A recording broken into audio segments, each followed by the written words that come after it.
नए माली साल में सूबाई वुज़रा ऐलान वज़ीर आला के अखराजात में 14% इजाफा किया गया। वुज़रा के अखराजात में रवां माली साल की निस्बत 3 करोड़ 93 लाख का इजाफा किया गया। रवां साल सूबाई वुज़रा के लिए 27 करोड़ 43 लाख मुख्तस किए गए थे। वुज़रा ने मराद प्रोटोकॉल और तनख्वाहों की मद में 2 करोड़ 97 लाख के अखराजात किए। ऐलान वज़ीर आला के अखराजात में 32% इजाफे की तजवीज़ दी गई है। इसी हवाले से मज़ीद तफसीलात जान लेते हैं। अली डामे हमारे साथ मौजूद हैं। अली, अखराजात में इजाफा किया गया है, बजट दस्तावेज़ात पेश किए गए, उसमें जो पंजाब हुकूमत के एक्सपेंडिचर हैं जो कि रवां माली साल में उन्होंने किए, अब उन बजट दस्तावेज़ात के मुताबिक ऐवान वज़ीर आला के लिए नए माली साल में जहाँ बजट खर्च किए गए मुख्तस किए जा रहे हैं, वहीं पर जो बजट खर्च किया गया उसमें मज़ीद इजाफा देखने में आया है। अब इसमें दस्तावेज़ात के मुताबिक पंजाब के वज़रा, मशीर और वज़ीर आला पंजाब और उनके ऐवान के जो अखराजात हैं, अब उनके लिए नए माली साल में होशरबा इजाफा देखने में आ रहा है बजट दस्तावेज़ात के मुताबिक। अब इसमें ऐवान वज़ीर आला के लिए नए माली साल में 19 करोड़ 22 लाख रुपए अजाफी फ़ंड मुख्तस करने की तजावीज़ हैं और ऐवान वज़ीर आला के अखराजात रवां माली साल की निस्बत 32% अजाफी रखे जा रहे हैं इसमें। और इसके साथ ही अगर देखा जाए कि रवां माली साल में ऐवान वज़ीर आला पे बजट कितना खर्च किया गया, तो 58 करोड़ रुपए का बजट उनके लिए मुख्तस था, जबकि दस्तावेज़ात के मुताबिक वज़ीर आला हाउस और ऐवान वज़ीर आला ने अखराजात जो हैं वो 79 करोड़ रुपए के, यानी कि उसमें 21 करोड़ रुपए का अखराजात उन्होंने रवां माली साल के दौरान उन्होंने इजाफी किए। और ये वो अखराजात है जो कि ऐवान वज़ीर आला के अंदर उनके प्रोटोकॉल के ऊपर जो बाहर से डेलीगेशन आते हैं, हॉस्पिटलिटी के हवाले से, खानों के हवाले से, ये वो अखराजात है जो ऐवान वज़ीर आला में शामिल होते हैं। उनमें काम करने वाले जो ऑफिसर हैं, मुलाजमीन, उनके भी अखराजात इसमें शामिल होते हैं। और अब अपोजिशन में जब हुकूमत थी तो ये कहा जाता था कि ऐवान वज़ीर आला के अखराजात कम किए जाएंगे, तो ये अखराजात कम नहीं हुए बल्कि उनमें मज़ीद इजाफा जो है वो किया जा रहा है और आइंदा माली साल में भी 30% से ज़ायद का बजट मुख्तस करने की तजावीज़ हैं। और अब चलते हैं पंजाब के वज़रा, मशीर और पार्लियामानी सेक्रेटरीज़ की तरफ। तो उनके बजट में 14% इजाफा करने की तजवीज़ जो है वो नए माली साल के बजट के दौरान हुकूमत पंजाब ने दी है। अब के मौजूदा बजट की अगर उनकी बात की जाए तो मौजूदा बजट में उनके लिए 27 करोड़ रुपए का फ़ंड मुख्तस किया गया था, लेकिन मशीनों के ऊपर जो मुख्तस शुदा बजट से अलग खर्च किए गए वो 30 करोड़ रुपए से 30 करोड़ 2 लाख रुपए इजाफी उनके ऊपर जो है वो खर्च किए गए। तो इस तरह जो उनके अखराजात हैं उसमें भी 11% इजाफा किया गया रवां माली साल के दौरान जो उन्होंने खर्च किए। अब वज़रा, वज़ीर आला पंजाब, इनके तनासब से अगर देखा जाए तो गवर्नर हाउस के अखराजात, तो गवर्नर हाउस के अखराजात जो हैं उसमें वाज़ह कमी नज़र आई। उनके लिए 1 करोड़ 50 लाख रुपए से ज़ायद का बजट मुख्तस किया गया कि गवर्नर हाउस इसमें अखराजात कर सकते हैं, लेकिन गवर्नर हाउस ने सिर्फ 20 लाख रुपए अखराजात किए। जी अच्छा अली, ये बताइएगा कि अगर हम वज़ीर आज़म इमरान खान की बात करें तो वो ये इस तरह की जो चीज़ें हैं उनको कंट्रोल करते हुए नज़र आते हैं। वज़ीर आज़म हाउस का बजट भी इस्लामाबाद में उन्होंने बहुत कम कर लिया और वो हमेशा से बताते हैं कि इतने % कम कर दिया गया पहले से। तो क्या वज़ीर आला पंजाब उस्मान बुज़दार के कंट्रोल में कुछ नहीं है जो वज़ीर प्रेशर डालते हैं, बजट में इजाफा कर दिया जाता है, बजट कंट्रोल में नहीं आता, क्या वजह है इसकी? जी देखिए, बिल्कुल वज़ीर आज़म पाकिस्तान ने कहा था कि उनके जो वज़ीर आज़म सेक्रेटेरिएट है, हाउस है, उनके अखराजात बिल्कुल कम होने चाहिए। लेकिन जो आज रवां माली साल के दौरान उनका बजट जो है वो पेश किया, नए माली साल में उनका बजट देखा गया तो उसमें कुछ इजाफा जो है वो वज़ीर आज़म के सेक्रेटेरिएट के अंदर भी इजाफा जो है वो देखने में आया। और जहाँ तक बात पंजाब हुकूमत की है, तो पंजाब हुकूमत ने जब अपना पहला बजट पेश किया था तो बहुत कम बजट उन्होंने मुख्तस करने की तजवीज़ दी थी कि ऐवान वज़ीर आला के अखराजात कम किए जाएंगे, यहाँ पे मुलाजमीन की तादाद कम की जाएगी, जो अजाफी अखराजात होते हैं उन पर कंट्रोल किया जाएगा और साथ ही ऑस्टेरिटी मेजर्स को अपनाया जाएगा, यानी कि कफ़ायत शारी मुहिम शुरू की जाएगी। लेकिन गुज़श्ता पिछले माली साल की निस्बत जो बजट था उसके मुनासिब से अगर देखा जाए तो इस माली साल में अब अजाफी खर्च किए भी गए और अजाफी फ़ंड मुख्तस करने की तजावीज़ भी अब बजट में पेश की गई हैं। तो इस पर कंट्रोल ऐसे होता है कि आप अपने ऐवान में मुलाजमीन की तादाद कम कर दें, अपने आए रोज़ के अखराजात जो हैं वो कम कर दें, क्योंकि आए रोज़ ऐवान वज़ीर आला में डिनर पार्टी चल रही होती हैं। ओपोजिशन, आपने देखा होगा कि पार्टी के अंदर कुछ इख्तलाफात चल रहे थे तो आए रोज़ उनको बुलाया जाता था, उनके लिए खाने दिए जाते थे। तो उन खानों के अखराजात जब आएंगे तो ऐवान वज़ीर आला के अखराजात तो बढ़ेंगे। और सूबाई वज़रा की जहाँ तक बात, ठीक है अली, आप इस हवाले से आगाह कर रहे थे, बहुत शुक्रिया आपका। पंजाब का 26 खरब 53 अरब का बजट पेश कर दिया गया। सरकारी मुलाजमीन की तनख्वाहों और पेंशन में 10% इजाफा किया गया है। ग्रेड 1 से 19 तक मुलाजमीन के लिए 25% स्पेशल अलाउंस का ऐलान किया गया। मजदूर की कम से कम उजरत 20,000 होगी। तरक्याती प्रोग्राम के लिए 560 अरब, तालीम का मजमूई बजट 442 अरब मुख्तस किया गया। शोबा सेहत के लिए 370 अरब रुपए। लाहौर में 14 अरब से 1000 बिस्तर का अस्पताल बनेगा, जबकि यूनिवर्सल हेल्थ इंश्योरेंस प्रोग्राम के लिए 80 अरब मुख्तस किए गए हैं। कार डीलर्स एसोसिएशन से चौधरी अदरीस साहब ने हमें ज्वाइन किया है, उनसे इस हवाले से बात करते हैं। चौधरी अदरीस साहब, बहुत शुक्रिया आपके वक्त देने के लिए।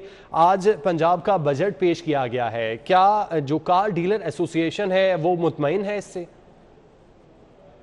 बिस्मिल्लाहिर्रहमानिर्रहीम। सबसे पहले तो आपका शुक्रिया कि आपने हमें मौका दिया। देखें, पंजाब के बजट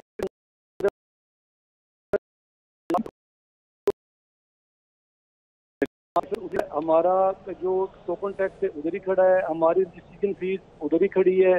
कोई चीज़ सोए इस चीज़ के कि 800 सीसी जो गाड़ी है उसके ऊपर ये कह रहे हैं कि उसके ऊपर हमने 5% जो है FED कम की है। मैं इनसे ये पूछता हूँ कि ये बताएं कि 5% इन्होंने अगर ड्यूटी कम की है तो उसमें कौन सी गाड़ी है? आ जाके एक सुजुकी की गाड़ी है 800 सीसी, वो गाड़ी आती है, और वो गाड़ी कब तक लोगों को रिलीफ मिलेगा उस गाड़ी के ऊपर? बाकी अगर 800 सीसी गाड़ी के ऊपर सर इन्होंने रिलीफ दिया था तो 5%, तो ये 1300 सीसी जो टोयोटा की गाड़ी है या होंडा की स्थिति जो 1300 सीसी गाड़ी है उसके ऊपर रिलीफ दे देते तो कम से कम आम आदमी को इस चीज़ का फायदा पहुंच सकता।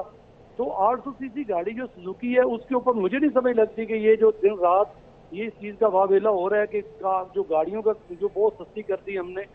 देखिए, हम लोग तकरीबन 15 दिन से जब से ये बजट अनाउंसमेंट हो रही थी और तकरीबन 1 जून से हमारे किसी अदारे पे कोई कस्टमर नहीं है, इसलिए कि बजट में पता नहीं गाड़ियां सस्ती हो रही हैं क्या है क्या नहीं हो रहा। अगर बजट आया तो उसमें कुछ भी नहीं था। हम तो इस बजट से बड़े मायूस हैं। अच्छा चौधरी साहब, ये भी बताइएगा अब अगला लाहे अमल आपका क्या होगा? क्या एसोसिएशन बात करेगी हुकूमत के साथ? सर यही तो हम कहते हैं कि कम से कम स्टेक होल्डर के साथ जो भी बजट बनाते हैं कम से कम स्टेक होल्डर के साथ मशवरा कर लिया करें। चैम्बर हमारा मौजूद है, चैम्बर में आके हमारे साथ मशावरत कर लिया करें। देखिए, 2018 में जो गाड़ी मिसाल के तौर के ऊपर 29 लाख रुपए की थी वो गाड़ी 41 लाख रुपए की है। जो गाड़ी 30 लाख रुपए की थी वो 44 लाख रुपए की है। जो लैंड क्रूजर गाड़ी जो 2.5 करोड़ रुपए की होती थी आज वो 6 करोड़ की है। और जो विड्स गाड़ी मिसाल के तौर के ऊपर वो 15 लाख की थी आज वो 2.5 लाख रुपए की है। तो ये पता नहीं मशावरत किसके साथ करते हैं किसके साथ नहीं करते। जिनसे ये रिक्वेस्ट कर रहे हैं कि खुदारा कम से कम स्टेक होल्डर को बुलाएं, उनके साथ बजट पास होने से पहले उनके साथ मशावरत कर लें। मशावरत करके हम उनके साथ बैठ के बात तो करें। ये तो बात करना भी सर किसी के साथ गवारा नहीं कर रहे। अच्छा चौधरी साहब, हुकूमत की जानिब से तो ये कहा गया है कि जो लोग गाड़ी इस्तेमाल करते हैं उनको रिलीफ दिया गया है। 1000 सीसी से जो छोटी गाड़ी है उनको टैक्स रिलीफ भी दिया गया है, ड्यूटी टैक्स ख़त्म किया गया है। लेकिन आप कहते हैं कि ये आम आवाम के लिए नहीं है। सर मैं वही कह रहा हूँ कि 800 सीसी गाड़ी के ऊपर उन्होंने किया, 1000 पे नहीं किया। मैं ये कहता हूँ कि 800 सीसी गाड़ी अगर 50,000 सस्ती होगी तो कब होगी? मैं कहता हूँ कि 800 सीसी भी कर देते, 850 सीसी भी करते, 1000 सीसी भी करते और 1300 सीसी भी करते। ये अगर ये 1300 सीसी तक रिलीफ देते 5% का तो आम आदमी को इसका फायदा पहुंच सकता था और लोगों का कारोबार भी चल पड़ना था। तो मैं नहीं समझता हूँ कि इससे कोई बहुत बड़ा फायदा होगा। ठीक है। अच्छा अदरीस साहब, ये भी बताइएगा कि अब क्या कोई एसोसिएशन के हवाले से कोई एक लाहेअमल बनाया जाएगा, कोई ग्रुप होगा जो कि मुलाकात करेगा? रोड पे हमने बुलाया है पूरे लाहौर का, उसमें हम लाहेअमल तय करेंगे कि हमने किससे रब्ता करना है या किससे बात करनी, उसके बाद ही फिर हम इनके साथ बात करके तो फिर इंशाल्लाह ताला जो भी हमारा लाहेअमल होगा कल इंशाल्लाह हम आपको बताएंगे। ठीक है, बहुत शुक्रिया, आप हमारे साथ मौजूद रहिएगा। सदर प्रॉपर्टी एसोसिएशन मेजर रफ़ीक हसरत साहब ने हमें ज्वाइन किया है। मेजर साहब, बहुत शुक्रिया वक्त देने के लिए। क्या मुतमईन हैं आप इस बजट से? जी बिस्मिल्लाहिर्रहमानिर्रहीम। यकीनी तौर पर एक ऐसा बजट है जो कि मैं समझता हूँ कि डेफिनेटली कंफर्टेबल है और इसमें कोई ऐसा जो टैक्स है वो नहीं इम्पोज किया गया और ऑलमोस्ट जो पहले वाली सिचुएशन है वो बहाल रखी गई है। तो मैं समझता हूँ कि ये ठीक है। इन दी कमिंग ईयर चूँकि वो इलेक्शन की भी कैंपेन है तो गवर्नमेंट ने बड़ा अच्छा फैसला किया है और हम डेफिनेटली इसको अप्रिशिएट करेंगे क्योंकि इसकी वजह से पिछले साल जो रिकॉर्ड बिजनेस हुआ है रियल स्टेट में, रिकॉर्ड रिमिटेंस आई है ओवरसीज पाकिस्तानियों की, क्योंकि उनकी बहुत बड़ी तादाद है वो जो रियल स्टेट में इन्वेस्ट करती है और सबसे बड़ा फायदा हुआ है इसकी कंस्ट्रक्शन इंडस्ट्री को। तो वो मैं समझता हूँ कि it is win win situation for everybody हुकूमत ने रेवेन्यू इकट्ठा कर लिया, जो इन्वेस्टर थे और रियल एस्टेट का काम करने वाले उनको बहुत अच्छी इनकम हुई और एट द सेम टाइम हमें रिमिटेंस से बहुत बड़ा एडवांटेज हुआ। तो यकीनी तौर पर ये अच्छा फैसला है, अच्छा बजट है और मुझे यकीन है कि अगला साल भी जिस तरह पिछला साल था बहुत अच्छा रहेगा रियल एस्टेट के लिए। अच्छा मेजर साहब, ये बताइएगा कि कंस्ट्रक्शन के सेक्टर की आपने बात की तो कितना इंपॉर्टेंट होता है, क्योंकि कंस्ट्रक्शन सेक्टर के साथ बहुत से दूसरे सेक्टर हैं जो कि जुड़े होते हैं, सीमेंट, खाद, सरिया, बजरी, तो कितना ज़रूरी होता है कि इस सेक्टर में अगर टैक्सेस को कम किया जाए तो बहुत से लोगों को रिलीफ इसमें मिल सकता है।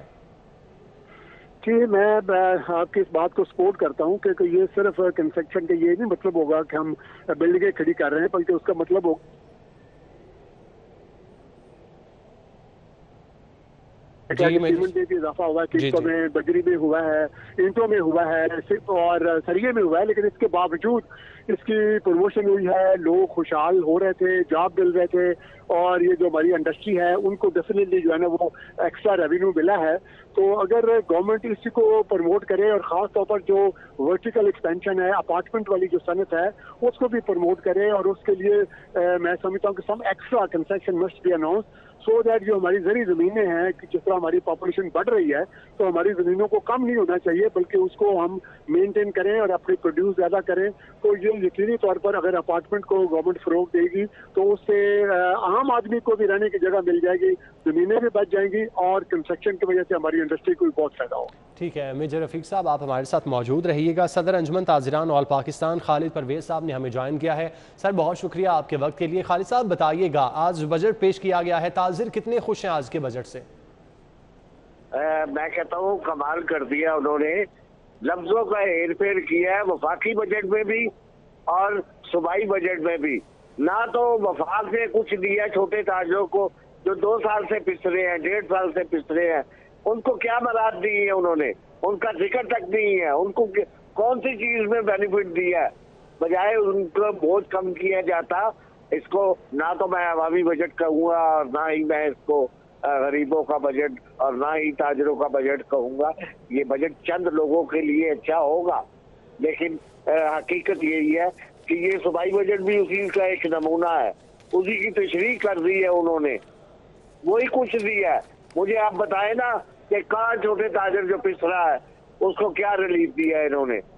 जो गरीब ताजर है जो किराए की दुकान पर बैठा हुआ है, 50 टैक्सेस लगे हुए हैं उनको, रोजाना कोई फाइल उठा के कारपोरेशन का आ जाता है, कोई सिक्योरिटी टैक्स लेने आ जाता है, कोई प्रॉपर्टी टैक्स लेने आ जाता है, किसी चीज में कोई रिलीफ मिला हो, कहीं भी रिलीफ मिला हो। ये बड़ी सारी तवक्कुआत देकर बैठा था छोटा ताजर। मैंने अभी अपने सर्वे के मुताबिक यहाँ अभी एक भी ताजर ऐसा नहीं है छोटा जो इस बजट से खुश हो। इस बजट को आप कह सकते हैं कि अच्छा बजट है चंद लोगों के लिए, चंद जिनके मुफादात थे उनको मिला। अब इसमें मुझे बताए ना कि कहाँ पर उन्होंने जिक्र किया, कहाँ पर उन्होंने रिलीफ दिया, कहाँ पर कहा है कि प्रोफेशनल टैक्स या दूसरे टैक्स। एक दिन गुजरता है दूसरे दिन कोई महकमे का आ जाता है, एक दिन गुजरता है तीसरे दिन कोई महकमे का आ जाता है। इस तरह की भरमार है। ये रिलीफ आप कोरोना का दे रहे हैं, जबकि लोग तवक्कुआत रख के बैठे थे हमें रिलीफ मिलेगा, हमें प्रॉपर्टी टैक्स में रिलीफ मिलेगा, हमें और चीजों में रिलीफ मिलेगा। ठीक है खालिद परवेज साहब, आप हमारे साथ मौजूद रहिएगा। इस मामले पर आपसे मजीद भी बात करेंगे। वज़ीर आला पंजाब सरदार उस्मान बुज़दार ने बजट की तकरीर के बाद मीडिया से गुफ्तगू की थी, उनकी जानिब से क्या कहा गया था आपको सुनवाते हैं। जो एनुअल डेवलपमेंट प्रोग्राम है ADP के अंदर 66% इजाफा किया है, 560 अरब से ज़ायद का एनुअल डेवलपमेंट प्रोग्राम दिया है, जो पंजाब की हिस्ट्री का सबसे बड़ा डेवलपमेंट प्रोग्राम होएगा। इसके अलावा एजुकेशन में 13% हमने बढ़ाई है और हेल्थ के अंदर 30% एलोकेशन बढ़ाई गई है। इसमें 6 अरब रुपए से ज़ायद हेल्थ कार्ड के लिए भी दिए गए हैं। इसके अलावा जो मुलाजमीन की तनख्वाहें थी 1 से 19 ग्रेड तक डिस्पैरिटी अलाउंस के तहत उनमें 25% का इजाफा किया गया। Opposition leader Punjab assembly Hamza Shahbaz ने भी इस बजट की तकरीर के बाद मीडिया से गुफ्तगू की थी, उनकी जानिब से क्या कहा गया था आपको सुनवाते हैं। मिनिमम वेज जो है वो 20,000 रखी। आपसे मैं पूछता हूँ आपसे पूछता हूँ कि मुझे इस कमर तोड़ महंगाई के दौर में, जहाँ पर हर कीमत, चाहे वो आटे की है, चाहे वो चीनी की है, चाहे वो अद्वियात की है, हमारे मुस्लिम लीग नून के दौर से डबल है। मुझे आप 20,000 में एक महीने का गरीब आदमी का बजट बनाकर दिखा दें। ये सरासर जुल्म है। फिर कहते हैं हम टैक्स फ्री बजट दे रहे हैं। सदर प्रॉपर्टी एसोसिएशन मेजर रफीक हसरत साहब हमारे साथ मौजूद थे। सदर अंजुमन ताजिरान ऑल पाकिस्तान खालिद परवेज साहब हमारे साथ मौजूद थे और आज के बजट के हवाले से अपना मौक़िफ़ दे रहे थे। बहुत शुक्रिया आप दोनों का। अगले माली साल में पंजाब पुलिस का सबसे बड़ा बजट, पुलिस के लिए 1 खरब 28 अरब 94 करोड़ का बजट मुख्तस किया गया। मुलाजमीन के अखराजात के लिए बजट में 1 खरब 9 अरब 85 करोड़ के फंड्स मुख्तस किए गए। तनख्वाहों की मद में 50 अरब रुपए मुख्तस किए गए हैं, जबकि अलाउंसेस की मद में 59 अरब 27 करोड़ की रकम मुख्तस की गई है। इसी हवाले से मजीद तफसीलात जानते हैं। अली साही हमारे साथ मौजूद हैं। अली, क्या डिटेल्स हैं पुलिस के लिए बजट जो मुख्तस किया गया है उसकी? जी बिल्कुल, पंजाब पुलिस के लिए अब तक का जो तारीख का सबसे बड़ा बजट जारी किया गया है। पंजाब पुलिस को 1 खरब 29 अरब का जो अगले माली साल के लिए बजट जारी किया गया है, जिसमें तनख्वाहों की मद में 1 खरब 9 अरब रुपए की रकम मुख्तस की गई है। इसमें मुलाजमीन की जो बुनियादी तनख्वाहें होंगी उसमें 50 अरब 58 करोड़ की रकम है। अलाउंसेस की मद में 59 अरब और 27 करोड़ की रकम फिक्स की गई है। ऑपरेशनल अखराजात के मद में 1 अरब 17 करोड़ रुपए के फंड मुख्तस किए गए हैं। मुलाजमीन की रिटायरमेंट के लिए 1 अरब 18 करोड़ रुपए की रकम रखी गई है। अफसरान के तकर्रो तबादले के लिए 30 करोड़ रुपए खर्च किए जाएंगे, जबकि थानों और दीगर दफातर की तमीर और मरम्मत के लिए 1 अरब 68 करोड़ रुपए की खतीर रकम रखी गई है। पंजाब पुलिस को गुज़श्ता माली साल में 1 खरब 19 अरब का बजट जारी किया गया था, जबकि इस साल जो अगला माली साल है उसके लिए 1 खरब 29 अरब रुपए के फंड जो हैं वो बजट में मुख्तस किए गए हैं। अली, आप हमारे साथ मौजूद रहिएगा। बताते चले नाजरीन को कि पुलिस के लिए 1 खरब 28 अरब 94 करोड़ का बजट मुख्तस किया गया है। मुलाजमीन के अखराजात के लिए बजट में 1 खरब 9 अरब 85 करोड़ के फंड्स मुख्तस किए गए हैं, जबकि तनख्वाहों की मद में 50 अरब रुपए मुख्तस किए गए हैं। अलाउंसेस की मद में 59 अरब 27 करोड़ की रकम फिक्स की गई। ऑपरेशनल अखराजात के लिए 1 अरब 17 करोड़ रुपए के फंड्स मुख्तस किए गए, जबकि मुलाजमीन की रिटायरमेंट के लिए 1 अरब 18 करोड़ के फंड्स रखे गए हैं। अफसरान के तकर्रो तबादलों पर अखराजात की मद में 30 करोड़ की रकम मुख्तस की गई। तामीर व मुरम्मत के लिए 1 अरब 68 करोड़ के फंड्स मुख्तस किए गए। रवा माली साल पंजाब पुलिस के लिए 1 खरब 19 अरब का बजट मुख्तस किया गया। 2 माह कबल जारी करदा बजट से अखराजात तजावुज़ करने पर 13 अरब के फंड्स जारी किए गए थे। महकमा इत्तलात व सकाफत का तरक्याती बजट 51 करोड़ रुपए रखा गया है। कोरोना और लॉकडाउन की गुज़श्ता सूरत हाल को मद्देनज़र रखते हुए एंटरटेनमेंट पर कोई टैक्स नहीं लगाया गया। बजट में इंफॉर्मेशन एंड कल्चर की जारी स्कीमों के लिए 15 करोड़ 91 लाख 48 हज़ार रुपये मुख्तस किए गए। इसी हवाले से मज़ीद तफसीलात जानते हैं। जैन मदनी हमारे साथ मौजूद हैं। जैन, बताइएगा क्या तफसीलात हैं? हुकूमत पंजाब के जो बजट है उसमें महकमा इत्तलात व सकाफत के लिए जो तरक्याती बजट 51 करोड़ रुपया जो है वो रखा गया है। 7 नई स्कीमों के लिए भी बजट में रकम जो है वो मुख्तस की गई है। नई स्कीम के तहत बागे जना ओपन एयर थिएटर की अपग्रेडेशन और बहाली के लिए 4 करोड़ रुपए मुख्तस जो है वो किए गए हैं। इसी तरह बकर आर्ट काउंसिल की एस्टेब्लिशमेंट के लिए भी 3 करोड़ रुपए मुख्तस किए गए हैं, जबकि Alhamra academy of performing art Lahore और कल्चर कम्प्लेक्स में भी जो है वो नई स्कीम शामिल की गई हैं। जबकि कोरोना और लॉकडाउन की जो गुज़श्ता सूरत हाल को मद्देनजर रखते हुए इंटरटेनमेंट पर कोई टैक्स जो है वो नहीं लगाया गया और महकमा इत्तलात और सकाफत का जो तरक्याती बजट है वो टोटल 51 करोड़ रुपए जो है वो रखा गया है। इसी तरह बजट में इंफॉर्मेशन एंड कल्चर की जारी जितनी भी स्कीमें हैं उनके लिए 15 करोड़ 91 लाख 48 हज़ार रुपए जो है वो मुख्तस किए गए हैं। जी जैन, बहुत शुक्रिया आपका। महकमा इत्तलात व सकाफ़त का तरक्याती बजट 51 करोड़ रुपए रखा गया है। इस हवाले से आपको बताते चलें कि लॉकडाउन की गुज़श्ता सूरत हाल को मद्देनज़र रखते हुए इंटरटेनमेंट पर टैक्स नहीं लगाया गया। बजट में इंफॉर्मेशन एंड कल्चर की जारी स्कीमों के लिए 15 करोड़ 91,48,000 रुपये मुख्तस किए गए, जबकि 7 नई स्कीमों के लिए भी बजट में रकम मुख्तस की गई है। नई स्कीम के तहत बाग़ जिना ओपन एयर थिएटर की अपग्रेडेशन और बहाली के लिए 4 करोड़ रुपये मुख्तस किए गए। धक्कर आर्टिस्ट काउंसिल की इस्टेब्लिशमेंट के लिए भी 3 करोड़ रुपए मुख्तस किए गए हैं। अलहमरा एकेडमी और परफॉर्मिंग कल्चर कॉम्प्लेक्स भी नई स्कीमों में शामिल है। महकमा इत्तलात व सकाफ़त का तरक्याती बजट 51 करोड़ रुपए रखा गया। कोरोना और लॉकडाउन की गुज़श्ता सूरत हाल को मद्देनज़र रखते हुए इंटरटेनमेंट पर कोई टैक्स नहीं लगाया गया। बजट में इंफॉर्मेशन एंड कल्चर की जारी स्कीमों के लिए 15 करोड़ 91,48,000 रुपये मुख्तस किए गए। न्यूज़ स्टूडियो से फिल वक्त इतना ही। आप देखते रहिए सिटी 42।